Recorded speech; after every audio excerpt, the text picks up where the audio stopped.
Кеп Текебаевдин кармалгандыгы же кармалбагандыгында эмес. Кеп ошол ыкма жөнүндө кетип баратат. Текебаев бирөөгө жагабы, жакпайбы, ал мамлекеттик ишмер. Ал Жогорку Кеңештин мурунку төрагасы. Ал бир канча Жогорку Кеңештин чакырылышынын депутаты. Азыр башта эми алар менен чогуу жүргөн менен, баардык нерсени чогуу жасашкан менен, соңку кездерде расмий түрдө оппозициялык фракциянын төрагасы катарында дагы караш керек.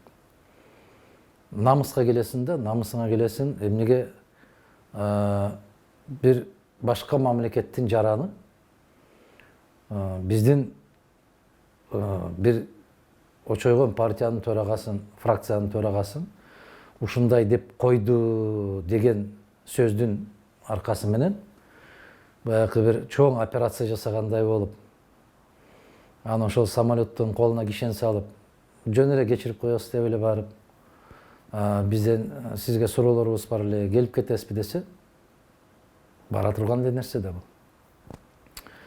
Текебаев башка жака качып кете турган киши эмес.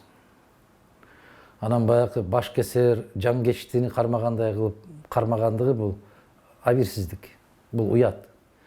Бул жеке Текебаевдин намысына шек келтирүү эмес, бул бүтүндөй кыргыз журтчулугуна, кыргыз саясатына тийгизген абдан чоң соккусу.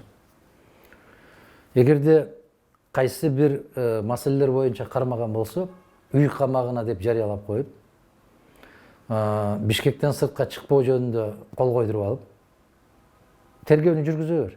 Эч ким сага тоскоолдук кылбайт. Анан ошол далилдериңди жакшынакай кылып далилдегенден кийин элдин алдына чыгып, бардык ийне жибине чейин айтып берип, андан кийин чара колдонсоң, эл деле толкубайт. Бул баягы кемчонтойлук. Кемчонтойлук. Анан экинчиден, мыйзамдуулукка караганда карасан атайлык өч алуу сезими көбүрөөктөй көрүнөт да. Эгер чындык үчүн күрөш болгон болсо, дагы бир жолу айтам, баягы мыйзамдын чегинде жүрүшү керек. Дем алыш күндөрүндө, майрам күндөрүнө карабастан ушундай жантал бастаганы, бул абдан алсыздыгы. Ошол күч колдонуу орган азыркы кезде ошол коопсуздук кызматы деп атырат.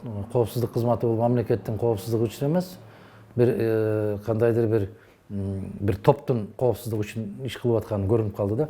Себеп ал жерде абдан мындай бир кызматты жакшы түшүнбөгөн кишилердин келип калуусунун кесепети ушул. Маевский деген ушундай көрсөтмө берди дейт. Маевский эмне 7 жыл эме талкан салып жаттыбы? Же бүгүн ойгондубу?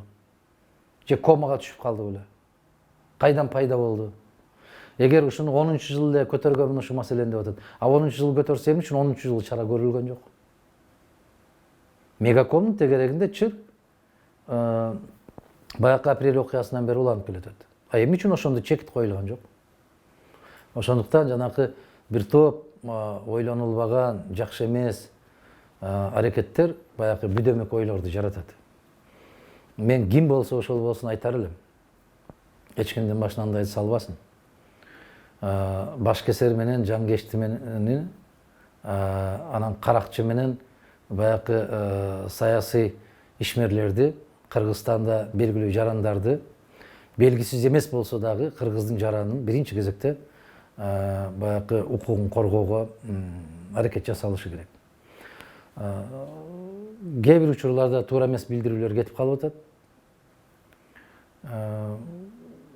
Эми аны ар бир кишинин өзүнүн абийирине коелу.